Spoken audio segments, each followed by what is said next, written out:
Bonjour à tous et bienvenue dans cette nouvelle vidéo. Alors comme vous le savez, nous sommes en été, même si c'est difficile à croire quand on regarde par la fenêtre. Et qui dit été dit vacances, farniente, soleil, voyage.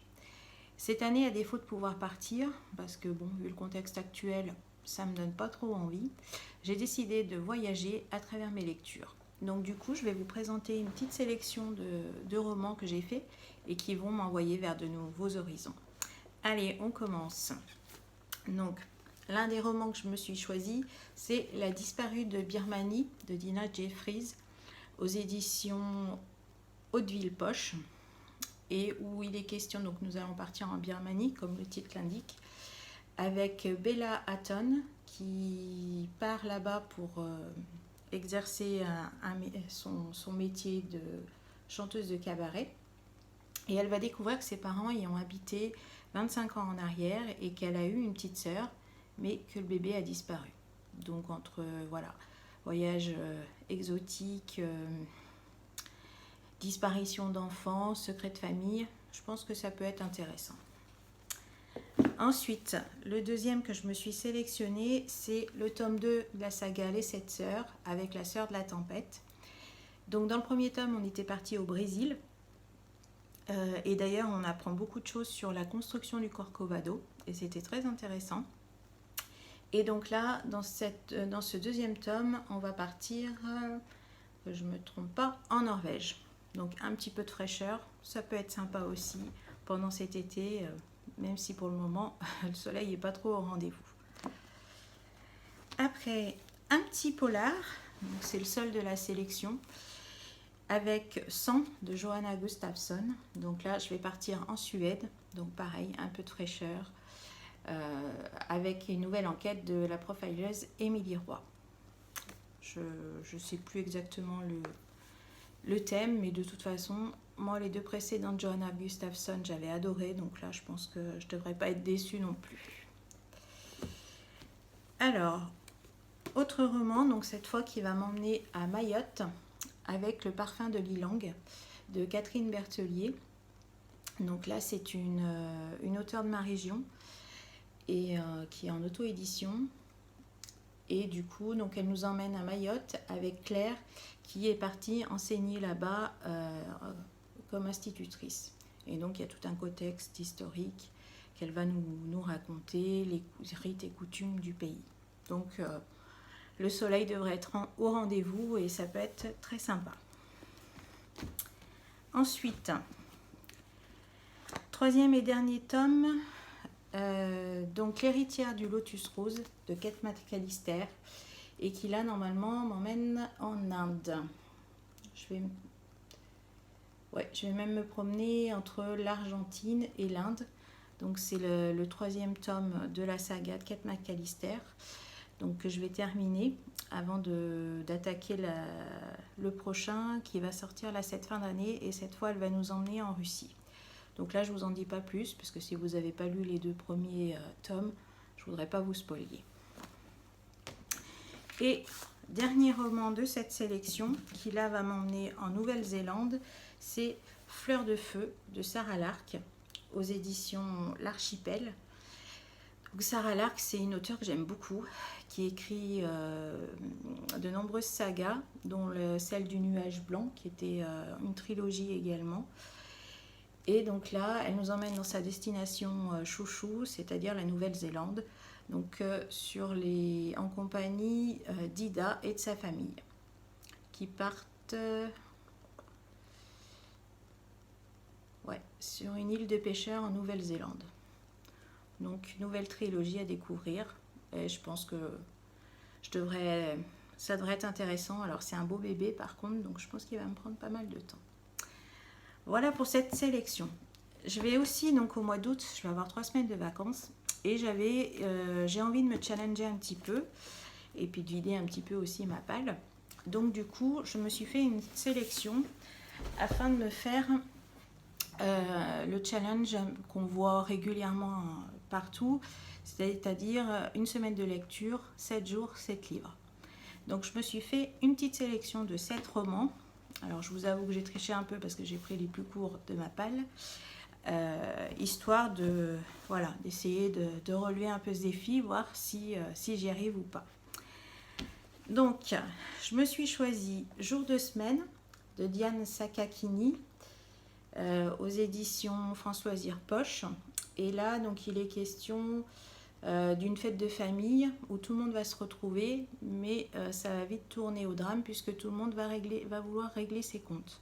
Et a priori, c'est assez rigolo. Donc ça peut être sympa. Il fait moins de 200 pages. Donc voilà, pour l'été, un petit roman humoristique, c'est toujours agréable.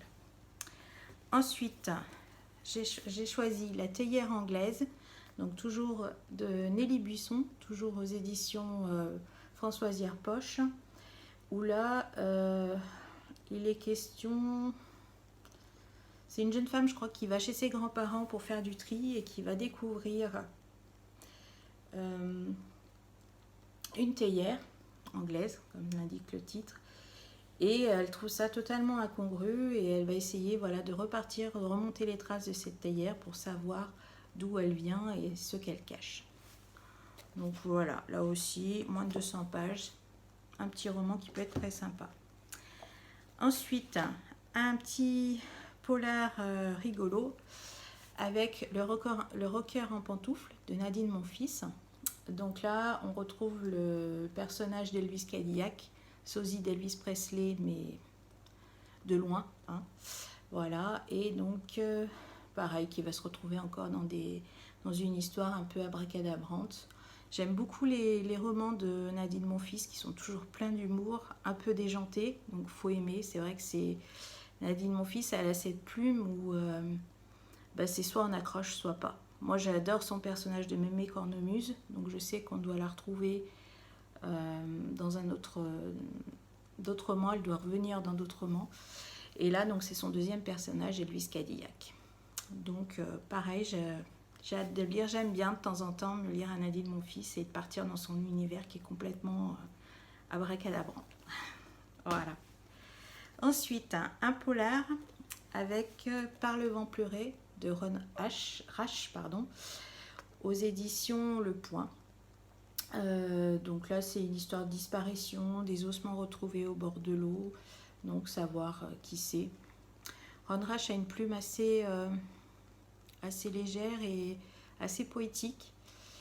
J'avais lu un roman de lui que j'avais plutôt bien apprécié, donc là, je vais retenter l'expérience aussi avec ce roman qui fait un tout petit peu plus de 200 pages.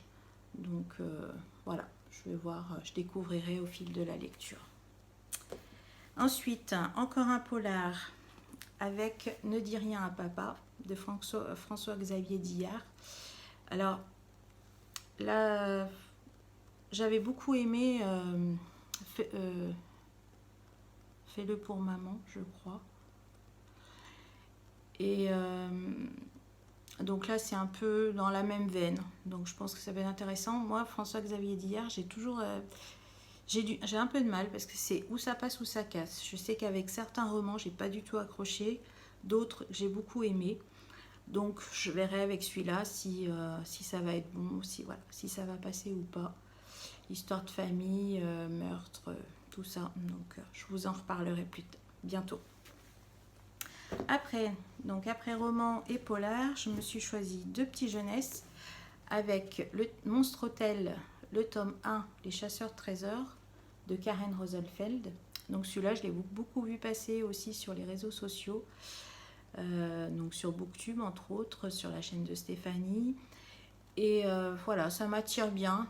Une petite maison hantée avec des gentils monstres, des gentils fantômes. Pareil, il fait à peine 200 pages et c'est écrit gros. Donc voilà, j'ai bien envie de retrouver Olivia et ses petits fantômes et découvrir ce premier tome. Et le dernier roman de cette sélection, donc c'est Les 100 visages de Sorian Neish, le tome 1 de Maxime Fontaine. Donc là, c'est un jeune homme qui va tomber, donc un jeune garçon en fait, parce qu'il doit avoir une douzaine d'années, je pense, qui va découvrir par hasard une agence de détective un peu particulière, parce que en fait, le détective prend différents visages en fonction de ses enquêtes. Mais voilà, il y a un prix à payer pour tout ça. Donc là, c'est le tome 1, l'affaire Touraine. Donc je vais voir, je ne connais pas du tout, je vais voir ce que ça donne. Et puis voir si je me laisse porter ou pas par cette histoire. Voilà, donc c'est tout pour cette sélection. Je me laisse, je vais voir si c'est une bonne sélection ou pas, voir si je réussis à lire un roman par jour. Moi après j'ai choisi les romans courts parce que c'est les vacances, donc je vais quand même profiter pour faire d'autres choses aussi, sortir s'il fait beau. Voilà. Essayer de voyager aussi à travers mes lectures. Donc là ça me fait 5, 6, ça fait 13 romans. Je ne sais pas si j'arriverai à les lire sur le mois. D'habitude, oui, en temps normal. Mais là, voilà, je fais d'autres choses aussi en même temps. Donc, je ne garantis rien. J'ai une vitesse de lecture un peu plus lente que d'habitude. Donc, ça sera la surprise. Et puis, vous verrez ça au fil de mes updates lecture et au fil de mes vidéos.